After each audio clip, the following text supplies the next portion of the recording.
अमित रविंद्रनाथ शर्मा के डायरेक्शन में अजय देवगन, प्रिया मानी, गजराज राव स्टार्ड मैदान बिग स्क्रीन पर रिलीज हो चुकी है। क्योंकि ये बायोग्राफिकल स्पोर्ट्स ड्रामा नेटफ्लिक्स पर रिलीज हो चुकी है, तो हमने सोचा कि फिल्म के रियल लाइफ रेफरेंसेस को डिस्कस करने का ये सबसे सही समय होगा, ताकि आपको एक बेस्ट व्यूइंग एक्सपीरियंस मिल सके। और हाँ, इस वीडियो को जरूर लाइक करें और हमारे चैनल को सब्सक्राइब करें फिल्म या सीरीज से जुड़ी किसी भी अपडेट्स के लिए। तो चलिए आगे बढ़ते हैं। ये फिल्म रहीम साहब नाम से एक famous Indian footballer Syed Abdul Rahim के जिंदगी पर आधारित है। विकिपीडिया आर्टिकल के अकॉर्डिंग रहीम का जन्म 17 अगस्त 1909 को हैदराबाद, ब्रिटिश इंडिया में हुआ था। अपने शुरुआती दिनों में उन्होंने एक स्कूल टीचर के रूप में काम किया। फुटबॉल को सीरियसली लेने के बाद रहीम ने उस्मानिया विश्वविद्यालय फुटबॉल टीम को रिप्रेजेंट किया, जहां उन्होंने ग्रेजुएट किया। उन्होंने 11 हंटर्स नामक एक टीम के लिए भी खेला, जो उस समय कॉलेज के फॉर्मर स्टूडेंट्स से बनी थी। अपने टीचिंग करियर के बाद रहीम अपने आर्ट स्टडीज को पूरा करने के लिए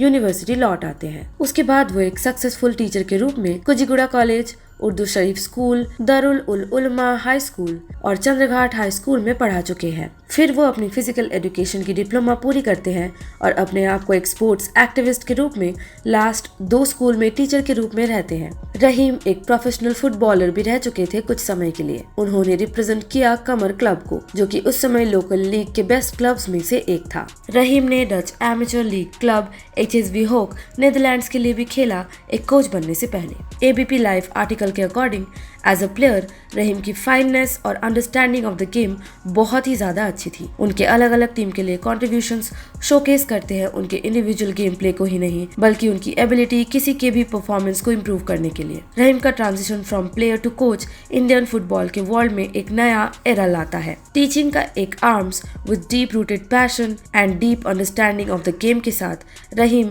एक नया सफर शुरू करते हैं, जो इंडियन स्पोर्ट्स को रीडिफाइन करता है। एज अ कोच रहीम की philosophy was rooted in discipline, innovation और रिलेंटलेस परस्यूट ऑफ परफेक्शन के साथ। उनकी एबिलिटी किसी को भी मोटिवेट और इंस्पायर करने का वॉज लेजेंडरी। उनकी यही सभी बातें उनके सारे स्टूडेंट्स में एक सेंस ऑफ प्राइड और पर्पस ड्राइव करवाता था। रहीम के लीडरशिप में इंडियन नेशनल टीम ने अनप्रेसिडेंटेड प्रॉस्पेरिटी पाई, जिसे हम ज्यादातर golden age of Indian football भी कहते हैं। रहीम की टैक्टिकल ब्रिलियंस और एम्फेसिस ऑन द टेक्निकल प्राउएस ने इंडिया को रिमार्केबल हाइट्स पर पहुंचाया इंटरनेशनल स्टेज पर। इंडिया की जीत at 1951 Delhi, 1962 Jakarta Asian Games और 1956 समर ओलंपिक्स, जो कि मेलबर्न में हो रही थी, उसमें एक हिस्टोरिकल सेमीफिनाले देखा गया, जो उनकी विजनरी लीडरशिप और उनकी अनवेवरिंग डेडिकेशन को दिखाता है, जिसने जनरेशंस ऑफ प्लेयर्स को इंस्पायर किया, कोच एंड शेप किया और इंडियन फुटबॉल टीम को एक नई ऊंचाइयों पर ले गए। 11 जून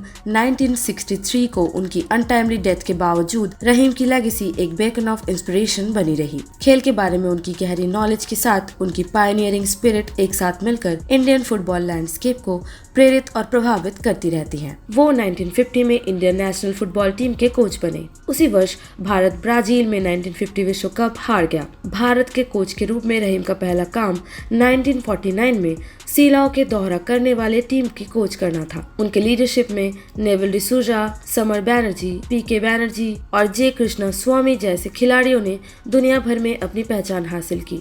रोम में 1960 के समर ओलंपिक्स में भारत अपना पहला मैच हंगेरी के खिलाफ 1-2 से हार गया, जिसने बलराम ने 79 मिनट में कॉन्सोलेशन गोल किया। कुछ दिनों के बाद Bharat 1958 FIFA world cup semifinalist France को हराने के करीब पहुंच गया। बलराम के गोल ने भारत को लीड दिला दी, लेकिन राम बहादुर थापा के गलती ने भारत को फेमस विक्ट्री हासिल करने से रोक दिया। उनके अपने पीरियड ऑफ टाइम के दौरान भारतीय प्रतिभाओं को डेवलप करने का क्रेडिट भी दिया जाता है, जिनमें पीटर तंगराज, निखिल नंदी, केस्टोपाल, चुन्नी गोस्वामी, जनरल सिंह, तुलसीदास बलराम, शेख अब्दुल लतीफ, मरियप्पा केम्पिया, धर्मलिंगम कन्नन, हुसैन अहमद, मोहम्मद रहमतुल्लाह, यूसुफ खान शामिल है। अरुण घोष और अमल दत्ता 1964 में रहीम के बाद इंग्लैंड में मैनेजर हैरी राइट आए, जिन्होंने 1964 के एशिया कप में टीम को दूसरे स्थान पर पहुंचाया। हे इस वीडियो को देखने के लिए आपका बहुत शुक्रिया। मैदान के बारे में अपने एक्सपीरियंसेस कमेंट सेक्शंस पर जरूर बताएं। सिनेमा और सीरीज के लेटेस्ट अपडेट्स के लिए हमारे चैनल को सब्सक्राइब करें। फिर मिलती हूँ अगले वीडियो में, तब तक के लिए अपना ख्याल रखें and I will be back.